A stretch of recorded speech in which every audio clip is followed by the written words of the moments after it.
My name is Andre McZeek, and I've been a resource staffing nurse for about 10 years now.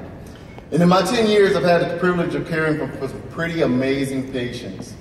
I wish I could say all of my patients were amazing, but some of them have had some challenges too. But in both cases, they provided me with a humbling appreciation for life and love for the nursing profession.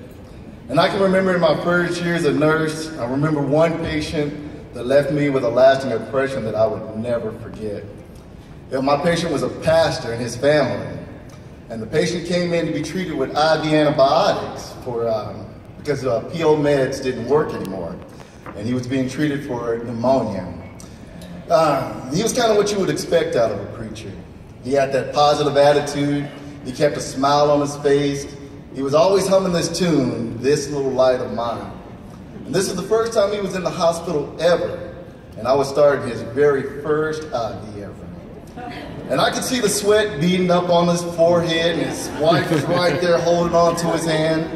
And what seemed to be an entire congregation stood glaring. While they were doing that, I could hear the family and friends, they were praying, asking God, please let this nurse get this IV on the first day.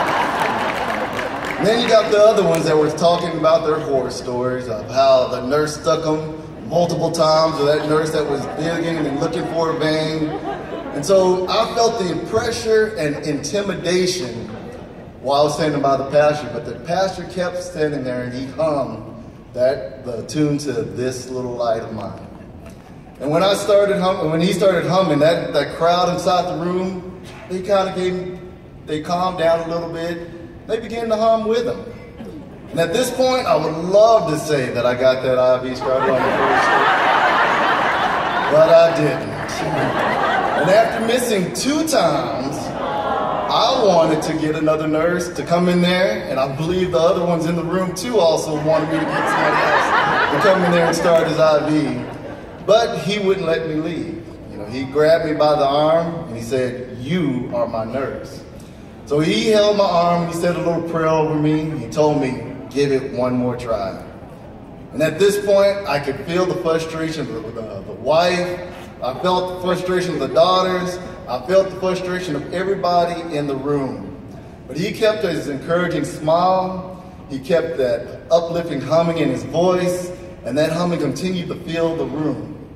And I was able to get the IV started this time. So after getting that IV started, I worked a couple more hours even after my shift was over, just to make sure all my I's was dotted and all my T's were crossed. And I left that hospital that day, I felt accomplished. I felt positive, I felt good about the care that I was able to provide for him. But the very next time I took care of a pastor, about 2 days later, we was extubating him and starting comfort measures on him. And the wife began to make phone calls to friends and family. And I thought to myself, I did everything I possibly could do, but it didn't seem like enough. So I began to bathe the patient. I began to comb his hair, all the little things that we know what to do. I cleaned up his room. I gave him a shave and changed out the sheets. And the people started coming inside, and some of them with tears in their eyes. And I was called back in the room after about 30 minutes because some of the alarms were sounding off. So as I walked in the room, I set the pastor up at the 45-degree angle. I began to hand out the Kleenex boxes, and I opened up his window. After I set him up in bed, I looked at him, and it looked like he had that same smile on his face when I started his IV the very first time. And as I prepared to leave the room, his wife grabbed me and hugged me. She says, "Thank you for all that you do." His daughters followed suit. They gave me hugs, and they said, "Thank you." Then one of the daughters slowly began to look at me, and she started humming the tune to "This Little Light of Mine." And I think that she was humming it towards me and her dad.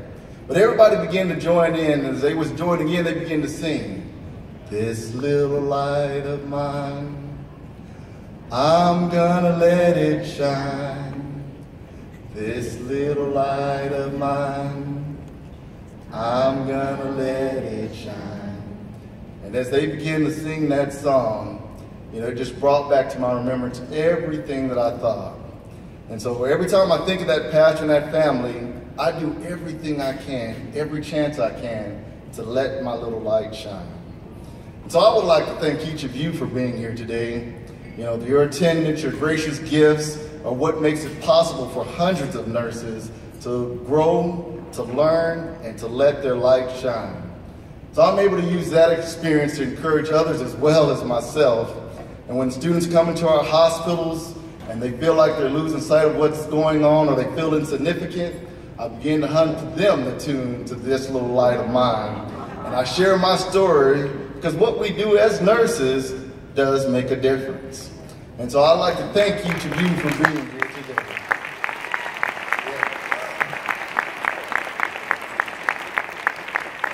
Let your light shine. And so now it's my pleasure to introduce this film featuring real patients, describing the impact of real nurses. We really do make a difference.